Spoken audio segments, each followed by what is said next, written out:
जय जय श्री राम। आज आपका करुणा निधान आप सभी का स्वागत करता है इतिहास व संस्कृति की त्याग व तपस्या की प्राचीन नगरी बिठूर में।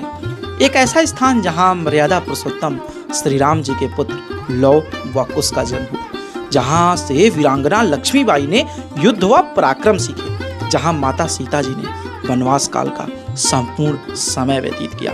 बिठूर एक ऐसा स्थान जहां महर्षि वाल्मीकि ने सुप्रसिद्ध महान ग्रंथ रामायण की रचना की। तो आइए आप सभी को लेकर चलते हैं इतिहास के उस सबसे प्राचीनतम नगरी की ओर। यहाँ ब्रह्मा जी ने मान्यता कि यहाँ पे ब्रह्मा जी ने बैठ के 99 बार तप किया है। उस तप से उत्पन्न होकर महाराज मनु और रानी शत्रुपा इनको उत्पत्ति की है। इन्हीं से सृष्टि की रचना प्रारंभ की है।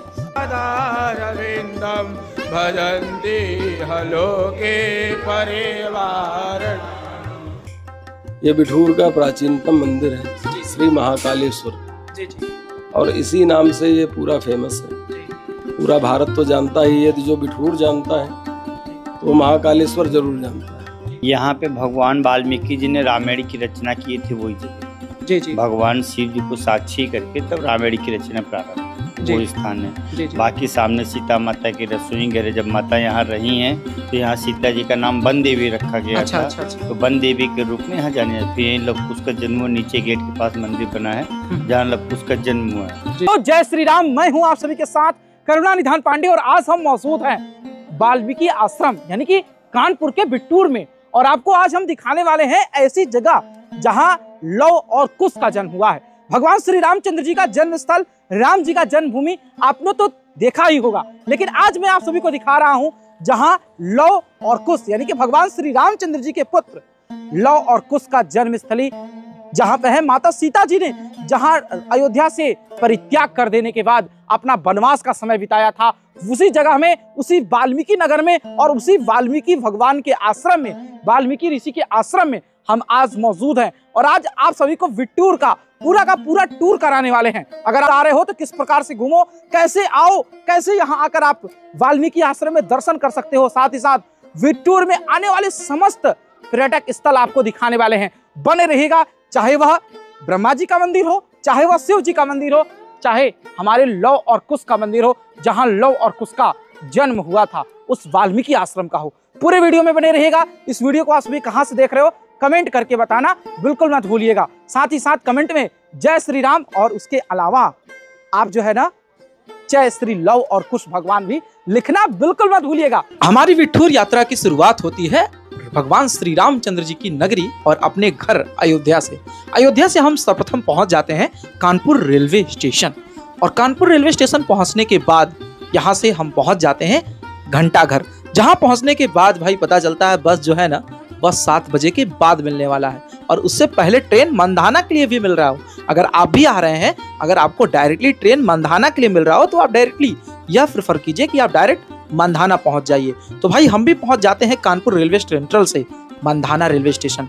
मंधाना पहुंचने के बाद यहाँ पर आप 15 रुपए का भुगतान करके बिठूर जा सकते हैं, और रास्ते में आपको कई मंदिर देखने को मिलेंगे। साथ ही साथ रास्ते में आपको ब्लू वर्ल्ड वाटर पार्क भी देखने को मिलेगा, और यहाँ से 15 रुपए का भुगतान करके आप डायरेक्टली ब्रह्मा जी के मंदिर में प्रवेश कर जाते हो। तो चलिए आज के दिन की शुरुआत करते हैं इसी ब्रह्मा जी के मंदिर के साथ। तो बिठूर में सबसे पहले अगर आपको कहीं घूमना है तो वह है ब्रह्मवर्त घाट, जहाँ पर ब्रह्मा जी ने यज्ञ किया था, और यज्ञ और पूजन करने के बाद यहाँ पर अपनी खूंटी गाड़ी थी।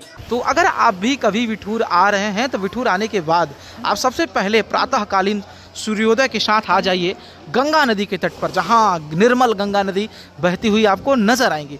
उसके अलावा यहाँ पर मंदिर के प्रांगण में आपको कई दुकान भी देखने को मिल जाएंगे, और ऐसे में इस जगह का विशेष महत्व है क्योंकि इसे ब्रह्मावर्त तीर्थ कहा जाता है, क्योंकि इस तीर्थ को ब्रह्मा जी के द्वारा बनाया गया, ब्रह्मा जी के द्वारा यहाँ पर यज्ञ पूजन हवन इत्यादि किया गया, इस वजह से इसे ब्रह्मावर्त तीर्थ कहा जाता है। और ब्रह्मा जी ने ये जो सामने आप गंगा नदी देख रहे हैं ना, इसी गंगा नदी के तट पर यज्ञ किया था, और यज्ञ करने के बाद वहां पर पूजन करने के बाद यहाँ पर अपना यज्ञ स्थल पर अपना खूंटी गाड़ दिया था। इस वजह से इसे ब्रह्मावर्त तीर्थ कहा जाता है। और हमारे साथ यहाँ पर पंडित जी मौजूद हैं, उनसे भी हम वार्तालाप करेंगे और जानेंगे क्या है इस ब्रह्म व्रत के पीछे की पूरी कहानी और क्या है सच्चाई। पंडित जी जय श्री राम। जय श्री राम। क्या मान्यता है इस जगह का? यहाँ ब्रह्मा जी ने मान्यता है कि यहाँ पे ब्रह्मा जी ने बैठ के 99 बार तप किया है।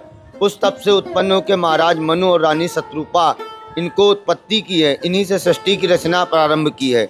और ब्रह्मा जी के यहाँ पे जो ये स्थान दिख रहा है, यहाँ पे ब्रह्मा जी ने यज्ञ किया है, अपनी यहाँ पे खड़ाऊ स्थापित की है। आने वाले भविष्य में लोगों को कैसे पता चलेगा कि यहाँ ब्रह्मा जी ने यज्ञ किया, तो उन्होंने अपनी चरण पादुका इस स्थान पे रखी है कि यहाँ पे ब्रह्मा जी की खड़ाऊ की कील का पूजन होता है।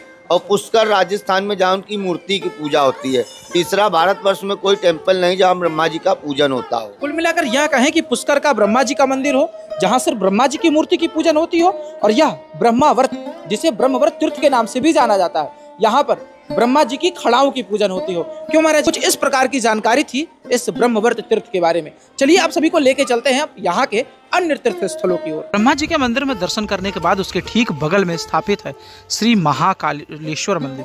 वहाँ पर भी आपको आकर के दर्शन व पूजन जरूर करना चाहिए।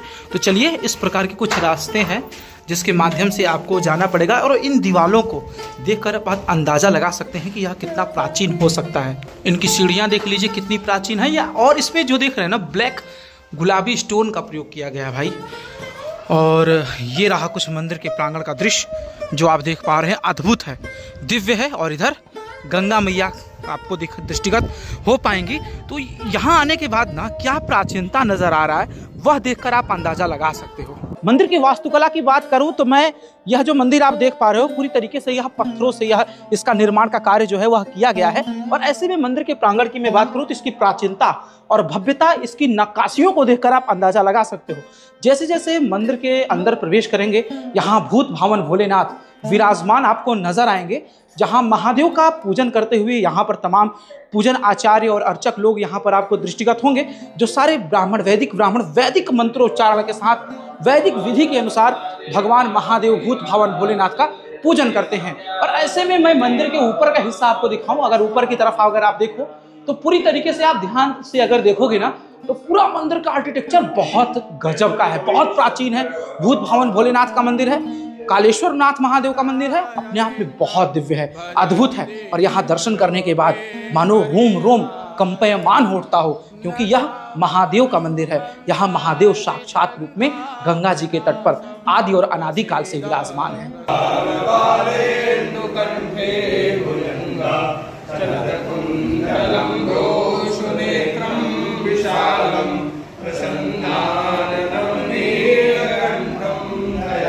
तो चलिए, हमारे साथ यहाँ के महाराज जी मौजूद हैं, जो यहाँ के पूजन अर्चक भी हैं।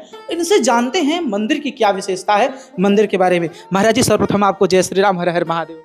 हर हर महादेव। महाराज जी, इस मंदिर के बारे में, महादेव के बारे में क्या मान्यताएं हैं?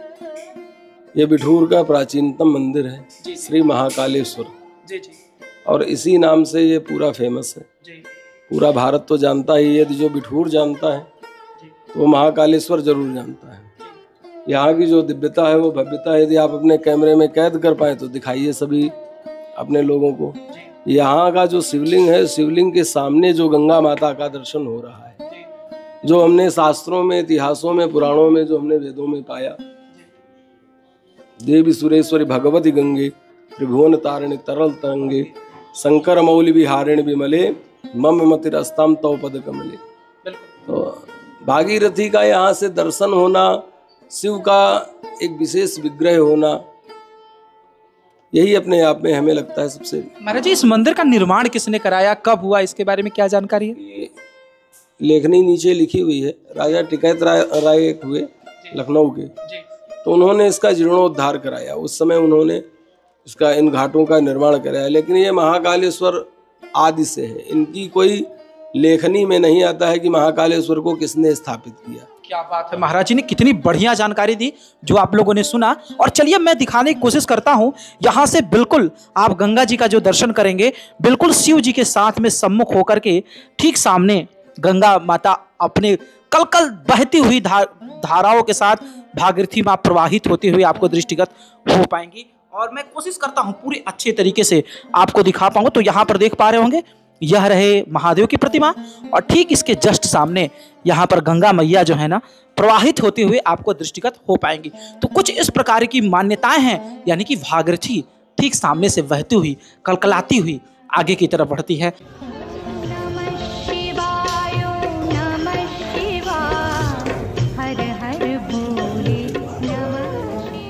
तो आप भगवान शिव जी का दर्शन करने के बाद यहाँ रानी लक्ष्मीबाई का जहाँ बचपन का समय बीता था वहाँ आकर आप घूम सकते हैं। जो 1857 की अमूल्य क्रांतियों का जो धरोहर है वह आपको यहाँ पर देखने को मिलेगा, क्योंकि रानी लक्ष्मीबाई का बचपन का पूरा जीवन काल है ना इसी जगह पर व्यतीत हुआ था। और प्रवेश करते ही यहाँ पर वीरांगना महारानी रानी लक्ष्मीबाई का आपको प्रतिमा भी देखने को मिल जाएगा। पर आने के बाद आपको 30 रुपये का जो है एक टिकट जो होता है वह लेना होता है। ये इस प्रकार का टिकट है, यहाँ पर आप देख सकते हो, जो उत्तर प्रदेश पर्यटन निगम द्वारा संचालित है। और इसमें जो चीज़ें हैं आप सब कुछ आपको देखने को मिलेगा और अपना सुझाव या शिकायत भी इस पर आप कर सकते हैं। इसके अलावा जैसे ही आप प्रवेश करेंगे रानी लक्ष्मीबाई की आपको एक अच्छी प्रतिमा यहाँ पर देखने को मिल जाएगी, क्योंकि रानी लक्ष्मीबाई ने यहाँ पर अपना बचपन का सारा समय व्यतीत किया था। हाँ, एक तरफ आप म्यूजियम को देखते हो, म्यूजियम के ठीक बगल में यहाँ पर आपको जो है योग व ध्यान केंद्र और आगे की तरफ नौका विहार भी देखने को मिलेगा। पर आपको श्री राम जन्मभूमि में विराजमान रामलला की तो प्रतिमा देखने को मिलेगी, लेकिन इसके अलावा इधर आप देखिए कितना जबरदस्त प्रतिमा है। यहाँ पर देखने के बाद आप सभी को क्या एक मामूली चित्र नजर आएगा, लेकिन यह मामूली चित्र नहीं है भाई। अगर ध्यान से देखोगे ना आप इस चित्र को, आप बिल्कुल ध्यान से देखिए इस चित्र को, क्या आपको इस चित्र में भगवान श्री रामचंद्र जी की जो झलक है वह दृष्टिगत हो पा रही है? अगर हो पा रही है तो कमेंट करके जरूर बताइएगा, क्योंकि इस चित्र को इतना बढ़िया तरीके से डिजाइन किया गया है कि भगवान श्री रामचंद्र जी अद्भुत दृश्य यहाँ पर देखने को मिल पाएगा। नानाराव पेशवा के इस किले को देखने के बाद आप सभी को हम लेके चल रहे हैं वाल्मीकि आश्रम के लिए, जहाँ लव और कुश का जन्म हुआ, जहाँ माता सीता जी ने वनवास का संपूर्ण समय बिताया। आपको हम लेके चलते हैं यहाँ के मंदिर के प्रांगण में, क्योंकि यहाँ पर जो भी मंदिर का आप तक आपने दर्शन किया, पूजन किया, जैसे जैसे हम मंदिर के प्रांगण में प्रवेश करेंगे आप ऊपर की तरफ पढ़ लो, श्री लव कुश जन्म स्थान मंदिर आपको दृष्टिगत हो पाएगा, लिखा हुआ साफ साफ। और जैसे ही मंदिर के प्रांगण में प्रवेश करेंगे हमारी जगत जननी जानकी मैया आपको दृष्टिगत हो पाएंगी। तो यह हमारे ख्याल से दुनिया का इकलौता मंदिर होगा जहां जगत जननी जानकी मैया अकेले अपने पुत्रों के साथ आपको दृष्टिगत हो पाएंगी। जहां स्क्रीन पर आप देखेंगे तो यहाँ पर जगत जननी जानकी मैया साथ ही साथ श्री लव कुश जो हैं, कुश जी हैं और लव जी हैं, वह आपको देखने को मिल जाएंगे। तो सबसे पहले हम यहाँ जगत जननी जानकी मैया को प्रणाम करेंगे, दर्शन करेंगे, उसके बाद आप सबको भी कराएंगे भगवान का भी दर्शन और वो दिखाएंगे किस जगह से। यहाँ पर जैसे आप देख पा रहे होंगे यहाँ पर इस साइड में श्री लव कुश जन्मभूमि, यहाँ साफ साफ आप पढ़ भी सकते हो, ऊपर की तरफ लिखा है श्री लव कुश जी का जन्मभूमि। तो ये वो जन्मभूमि है श्री लव कुश का। साथ ही साथ इस साइड में श्री दक्षिण मुखी माँ जो है आपको देखने को मिलेगी और यहाँ हनुमान जी का मंदिर भी आपको देखने को मिलेगा, जहाँ पवन सुत हनुमान जी महाराज सिंदूरी रंग में रंगे हुए आपको दृष्टिगत होंगे। और जैसे जब आए तो ये मंदिर का पूरा परिक्रमा मार्ग है जो आप यहाँ पर देखेंगे। और इसी के अलावा जैसे जैसे आप देखोगे यहाँ पर अन्य मंदिर के भी आपको दृष्टिगत होंगे मंदिर के प्रांगण में, जो अपने आप में बहुत दिव्य है, अद्भुत है। और यहाँ आने वाले हर एक तीर्थयात्री, हर एक पर्यटक के लिए यह आकर्षण का केंद्र है। चलिए यहाँ पर जो वाल्मीकि आश्रम है वहाँ पर अन्य मौजूद सारी चीज़ों से आप सभी को परिचय कराएंगे और आप सभी को दिखाएंगे किस प्रकार से यहाँ पर अन्य जगह और अन्य स्थान आपको देखने को मिलने वाला है इस बिट्टूर ग्राम में या वाल्मीकि आश्रम में। चलिए बने रहिएगा, आगे की तरफ लेके चलते हैं आप सभी। यहाँ पर आप देख पा रहे होंगे वाल्मीकि आश्रम जो कानपुर नगर में है, ये वही वाल्मीकि जी का आश्रम है जहाँ माता सीता जी ने अपने वनवास काल का समय जो है व्यतीत किया था। और यहाँ पर आप तमाम चीज़ें जो हैं वह पढ़ सकते हैं, जहाँ प्रथम दर्शन महाकवि वाल्मीकि जी के द्वारा यहाँ ज्ञान की प्राप्ति हुई और इसी जगह पर महर्षि वाल्मीकि जी ने रामायण की रचना की थी। चलिए आप सभी को अंदर की तरफ लेके चलते हैं और दिखाते हैं। यह मंदिर काफ़ी प्राचीन है और यहाँ पर आपको भूत भावन भोलेनाथ की जो प्रतिमा है वह दृष्टिगत हो पाएगी। साथ ही पीछे की तरफ आपको महर्षि वाल्मीकि की भी जो प्रतिमा है वह दृष्टिगत हो पाएगी, जहाँ महर्षि वाल्मीकि जी ने ज्ञान प्राप्ति के बाद यहाँ पर रामायण की रचना की थी। और ये भूत भावन भोलेनाथ का मंदिर का प्रांगण है और मंदिर की प्राचीनता इन दीवारों को देखकर आप लगा सकते हैं जो काफ़ी प्राचीन है, बस इनको अभी जो है नवीनीकरण करने का कार्य जो है वह किया जा रहा है। और वह प्राचीनता आज भी यहाँ पर विद्यमान है। और जैसे कि मैंने शुरू में बताया था, यहाँ पर एक स्तंभ भी है, वह स्तंभ भी आपको देखने को मिलेगा। और यहाँ सामने की तरफ आपको सीता जी की रसोई भी देखने को मिलेगी, जहाँ सीता जी ने अपना वनवास काल के दौरान इसी जगह पर जो है भोजन इत्यादि जो है वह बनाया करती थी। और इसके ठीक पीछे यह जो है स्तंभ है जो जिस पर दीप प्रज्वलन का कार्य जो है वह किया जाता था, और जिससे दीप प्रज्वलित होते ही इस पूरे इलाके में जो रोशनी है वह प्रकाशित हो उठती थी। तो इस प्रकार की कुछ जानकारियां यहाँ पर हैं। चलिए बहुत करीब से आप सभी को सीता रसोई भी एक्सप्लोर करते हैं। तो यहाँ पर आपको सीता जी की रसोई जो है प्राचीन समय की वह विद्यमान नज़र आ जाएगी। और मैं आपको बहुत करीब से दिखाने का प्रयास करूं तो यहाँ पर देख सकते हैं यह दरवाज़ा दिया हुआ है, जो प्राचीन समय से यहाँ पर सीता जी इसी रसोई में भोजन इत्यादि जो है बनाने का जो कार्य है वह करती थी। माता सीता का रसोई है, बहुत प्राचीन है। और यहाँ माता सीता जी की प्रतिमा भी आपको देखने को मिलेगी। इसके अलावा मैं बात करूं तो यहाँ कुआं इत्यादि भी आपको देखने को मिल जाएगा, जिस कुएं से माता जी सभी लोग जल भरा करती थी। और इसके अलावा यहाँ पर एक स्तंभ भी आपको देखने को मिलेगा, जिस स्तंभ पर यहाँ के राजा ने उल्लेख कराया कि यही वो रामायण की कृतियाँ हैं। और श्लोक की कुछ पंक्तियाँ यहाँ पर आप पढ़ सकते हो। यहाँ पर आप चाहो तो वीडियो को रोक करके श्लोक की जो भी पंक्तियाँ हैं उसको क्लियरली पढ़ सकते हो। सारी की सारी जो प्रूफ है यहाँ पर आपको देखने को मिल जाएंगी। और यह वन देवी माता का जो है ना, सीता जी को यहाँ लोग वन देवी के नाम से जानते थे, सीता जी के नाम से कोई नहीं जानता था।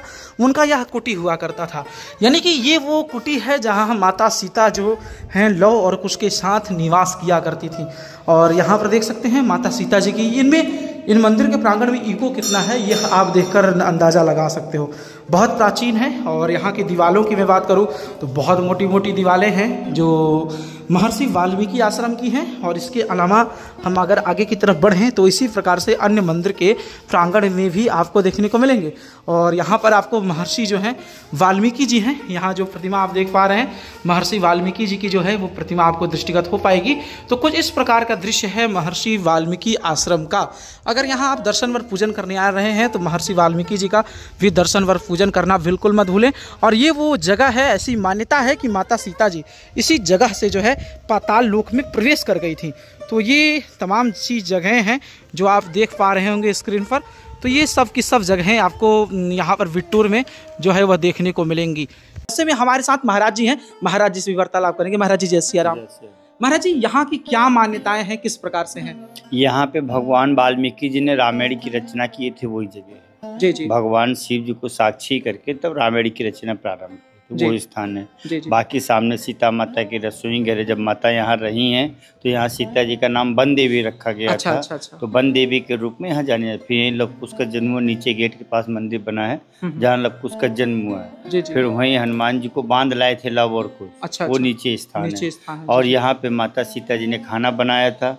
फिर उधर बगल में पेड़ है जिसके नीचे वाल्मीकि जी ने बैठ के तपस्या किया था, साधना किया था। जी जी। उसी के नीचे बैठ के वो मरा मरा मरा मरा का जाप किए थे। जी जी। जो इस पेड़ की विशेषता ये है, जैसे हम अपने पुराने कपड़े को उतार के नए पहनते हैं वैसे उसके ऊपर शाखा पूरी अलग हो जाती है और अंदर अंदर खूब नया पेड़ तैयार होता है। अच्छा, मतलब पूरी पूरी शाखा अलग हो जाती है। तो ये अपने आप में बहुत दिव्य बात है जी। वो क्योंकि ऐसा तो कभी सुनने को मिला नहीं कि पूरी की पूरी शाखा अलग हो जाए और उसमें से अपने आप एक नया पेड़ तैयार हो जाए। आगे देखिए। जी जी, चलिए महाराज जी के साथ चलते हैं और उस पेड़ को भी देखते हैं। और चलते हुए आप सभी को मैं जो भी चीज़ें हैं वह आपको दिखाऊं। तो यहाँ पर आप देखेंगे सीता जी की जो है वह रसोई नजर आएगी और ठीक इसी के बगल में महर्षि वाल्मीकि जी का जो है ना यह मंदिर का प्रांगण भी नजर आएगा, जहाँ महर्षि वाल्मीकि आपको दृष्टिगत। महाराज जी ये क्या है, किस प्रकार से? वाल्मीकि जी का वो रूप है जब ये रत्नाकर के नाम से जाने, वाल्मीकि बनने के पहले का रूप है ये। अच्छा, वाल्मीकि बनने का पहले का जब वो डाकू रत्नाकर जान के नाम से जाने जाते थे। बिल्कुल, तो मैं आपको दिखाऊंगा यहाँ करीब से। देखिए, जब महर्षि वाल्मीकि जी डाकू के रूप में थे यानी रत्नाकर के रूप में थे, तब की यह प्रतिमा आपको जो है यहाँ पर देखने को मिलेगी महर्षि वाल्मीकि जी की। चलिए अब यहाँ से हम धीरे धीरे करते हुए आप सभी को आगे की तरफ बढ़ते हुए के साथ वह भी आप सभी को एक्सप्लोर करेंगे। महाराज जी यह क्या है, इसके बारे में बताएं। स्थान है जहाँ पे माता सीता जी का नाम वन देवी रखा गया था। अच्छा। तो वन देवी के रूप में रहती थी। तो यहाँ पे दोनों बच्चों को आशीर्वाद दिया है। जब ये भगवान राम जी से युद्ध करने गए थे तब आशीर्वाद दिया। क्योंकि मैया जी को नहीं पता था किससे युद्ध हो रहा है क्या है, तब माँ ने आशीर्वाद दिया। अच्छा, यही वो जगह है जहां माता जी ने दोनों लव और कुश को आशीर्वाद दिया था। तो जैसा कि यहाँ पर बता रहे हैं, ये वही जगह है जहां लव कुश को आशीर्वाद दिया गया था। और धीरे धीरे करके हम अब उन जगहों पे चल रहे हैं, उन साक्ष्यों के ऊपर चल रहे हैं। और जैसा कि महाराज जी ने जिक्र किया, क्या महाराज जी यही वो पेड़ है?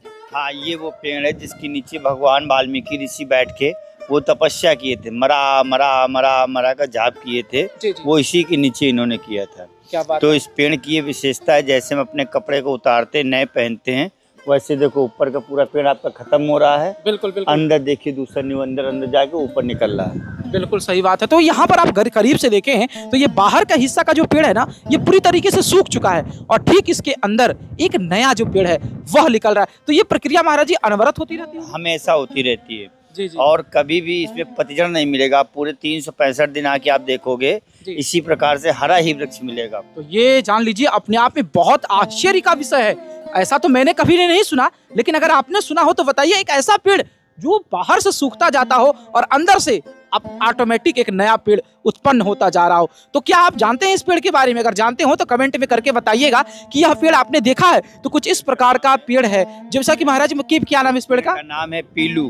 पीलू पेड़। इसी का पूरा यहाँ 14 कोस का वन था, जंगल था। अच्छा अच्छा। इतना घना वन था कि सूर्य की रोशनी जमीन पे नहीं पड़ती थी। अरे जो आपकी लौकुश कांड में चौपाई है, ब्रह्मा वर्त सघन वन भारी, जहाँ छोड़ी गई मिथिलेश कुमारी। इसी वन में सीता माँ छोड़ी गई थी। बिल्कुल बिल्कुल, क्या बात है। तो जैसा कि महाराज जी बता रहे हैं कि यह पेड़ पूरी तरीके से जंगल में तब्दील था और आज के समय में आई थिंक हमारे ख्याल से 1-2 ही पेड़ आपको यहाँ पर देखने को मिलेंगे। तो क्या आपने ऐसा देखा है पेड़? कमेंट करके बताना बिल्कुल मत भूलिएगा। और हाँ, जाते जाते मैं बता दूं, यह वाल्मीकि आश्रम का वीडियो आपको कैसा लगा उससे पहले मैं आपको दिखा दूं, यह कुंड है जो यहाँ पर माता सीता जी जल इत्यादि भरा करती थी, वो यहाँ पर देख पा रहे हैं। महाराज जी यहाँ पे और क्या क्या चीजें हैं? कुछ ये कुआं है जहाँ पे माता जी ने जल भरा था जी। तो ये जल जो यहाँ पे सारा नमकीन मिलेगा आपको। अच्छा, ये खारा ये जल? खारा जल है, बिल्कुल समुद्र जैसा नमकीन जल है। अच्छा जी।